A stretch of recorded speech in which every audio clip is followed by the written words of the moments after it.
మరొక useful information అండి. అది మళ్ళీ విద్యా దృక్పథాల టాపిక్‌లోనే విద్యా దృక్పథాల టాపిక్ గురించి మొత్తం 10 మార్కులైతే వస్తాయండి. సో, అందుకోసం అని చెప్పి ఈ టాపిక్‌ని మళ్ళీ కంటిన్యూ చేస్తున్నాను. విద్యా దృక్పథాల్లో విద్య గురించి, విద్య యొక్క నిర్వచనాల గురించి, అలాగే ఈ వీడియోలో బౌద్ధ మతంలో విద్యా విధానం గురించి అయితే చర్చించుకుందాం. సో, అందులో ఇంపార్టెంట్ బిట్స్ అయితే చూద్దామండి.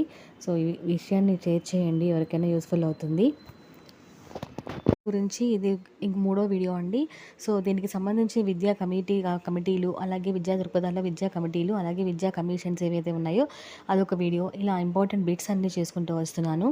సో, టాపిక్ వైస్‌గా విద్యా దృక్పథాల్లో టాపిక్ వైస్‌గా బిట్స్ చేస్తూ వస్తున్నాను. సో, ఫాలో అవ్వండి. కోసం చూసినట్లయితే ఎడ్యుకేషన్ అనేటువంటి ఆంగ్ల పదానికి మూల పదం ఏంటి అని చెప్పి ఇచ్చారు. సో, ఎడ్యుకేషన్ అనేటువంటి ఆంగ్ల పదానికి మూల పదం ఒకటి కాదండి, 2. ఎడ్యుకేర్ అండ్ ఎడిసర్. ఎడ్యుకేర్ అండ్ ఎడిసర్ అనేవి 2 మూల పదాలు గుర్తుపెట్టుకోండి. అలాగే నెక్స్ట్ క్వెషన్, ఎడ్యుకేషన్ అంటే లాటిన్ పదంలో అర్థం ఏంటి అని చెప్పి ఇచ్చారు. లాటిన్ భాషలో దాని అర్థం ఏంటి అంటే తెలుగులో వృద్ధిలోకి రావడము అనేది అర్థమైతే ఉంది. క్వెషన్ ఇంపార్టెంట్ బిట్ అండి. ప్రతిదీ కూడా ఇంపార్టెంట్ బిట్స్ అని నేను అనాలిసిస్ చేసేస్తున్నాను. చూడండి, బౌద్ధుల కాలంలో అంటే బౌద్ధ మత కాలంలో విద్యను ఎవరు చెప్పేవారు అని చెప్పి ఇచ్చారు. సో, ఆన్సర్ వచ్చేసరికి బౌద్ధ సన్యాసులు అయితే చెప్పేవాళ్ళు. వేద కాలంలో అయితే గురువులు చెప్పేవాళ్ళండి మామూలుగా అయితే.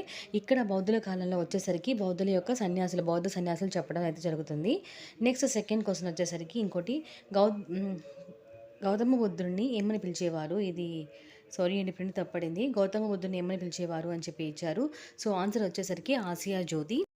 నెక్స్ట్ క్వెషన్, బౌద్ధ మతం ఎప్పుడు ప్రారంభమైంది అని చెప్పి ఇచ్చారు. బౌద్ధ మతం అనేది క్రీస్తుపూర్వం 6వ శతాబ్దంలో అయితే ప్రారంభమైంది. సో, బౌద్ధ మతంలో బుద్ధుడిని ఏమని పిలిచేవారు అంటే బుద్ధుడిని ఆసియా జ్యోతి అని పిలిచేవారు. అలాగే బౌద్ధ మత కాలంలో విద్యను ఎవరు చెప్పేవారు అంటే బౌద్ధ సన్యాసులు అయితే చెప్పేవారు. సో, మళ్ళీ రిపీటెడ్గా చెప్పాను చూడండి. మోక్షానికి దారి చూపడమే విద్య అని ఎవరు నిర్వచించారు అని చెప్పిందండి. సో, ఆన్సర్ వచ్చేసరికి ఉపనిషత్తుల్లో అయితే పేర్కొనబడింది. ఎక్కడ పేర్కొనబడింది అంటే మోక్షానికి దారి చూపడమే విద్య అనేది ఉపనిషత్తుల్లో పేర్కొనబడింది. నెక్స్ట్ క్వెషన్, విద్య వల్ల సమస్యల పరిష్కారం అవుతాయి అని నిర్వచించినటువంటి వారు ఎవరు అంటే జిడ్డు కృష్ణమూర్తి గారు. ఆన్సర్ వచ్చేసరికి జిడ్డు కృష్ణమూర్తి గారు విద్య వల్ల సమస్యల పరిష్కారం అవుతాయని నిర్వచించారు. అలాగే విద్య అనేది నిస్వార్థంగా వ్యక్తులను తయారు చేసేదే విద్య అని చెప్పడం అనేది ఎవరు చెప్పారు అంటే ఎక్కడ పేర్కొనబడింది అంటే ఋగ్వేదంలో అయితే పేర్కొనబడింది. నిస్వార్థంగా విద్య అనేది వ్యక్తులను తయారు చేస్తుంది అనేది ఋగ్వేదంలో పేర్కొనబడింది. క్వెషన్, బౌద్ధ మత ప్రధాన ధ్యేయం ఏంటి అని చెప్పి ఇచ్చారు. ఆన్సర్ వచ్చేసరికి మోక్ష సాధన. మోక్ష సాధన అనేది బౌద్ధ మతం యొక్క ప్రధాన ధ్యేయం. నెక్స్ట్, బౌద్ధ మతంలో విద్య యొక్క ముఖ్య ఉద్దేశం ఏంటి అంటే అందరికీ విద్యను అందించడం. ఇలా అందరికీ విద్యను అందించడము అనేటువంటి దానిలో లక్ష్యంగా పెట్టుకొని బౌద్ధ మతం అనేది ప్రాచుర్యంలోకి వచ్చింది. ఇది గుర్తుపెట్టుకోండి. క్వెషన్, మనిషిలో శారీరకంగా, మానసికంగా, ఆధ్యాత్మికంగా వెలికి తీసేది విద్య అనేది ఎవరు చెప్పారు? సో, ఆన్సర్ వచ్చేసరికి గాంధీజీ. గాంధీ గారు చెప్పారు, మనిషిలో శారీరకంగా, మానసికంగా, ఆధ్యాత్మికంగా వెలికి తీయడము అనేది విద్య అని చెప్పి చెప్పడం జరిగింది. క్వెషన్, బౌద్ధ మతంలో విద్య అనేది ఏ ఉత్సవంతో ప్రారంభమవుతుంది అని చెప్పి ఇచ్చారు. సో, ఆన్సర్ వచ్చేసరికి పదాబ్జ. బౌద్ధ మతంలో విద్య అనేది పదాబ్జ అనేటువంటి ఉత్సవంతో ప్రారంభమవుతుంది. నెక్స్ట్ క్వెషన్, బౌద్ధ మతంలో విద్యను అభ్యసించడానికి కనీస వయసు ఎంత అని చెప్పి ఇచ్చారు. సో, ఆన్సర్ వచ్చేసరికి 8 సంవత్సరాలు. బౌద్ధ మత కాలంలో విద్యను అభ్యసించాలి అంటే కనీసం 8 సంవత్సరాలు అయితే నిండి ఉండాలి. క్వెషన్, బౌద్ధ మతంలో విద్యాభ్యాసం అనేది ఎంత కాలం ఉంటుంది?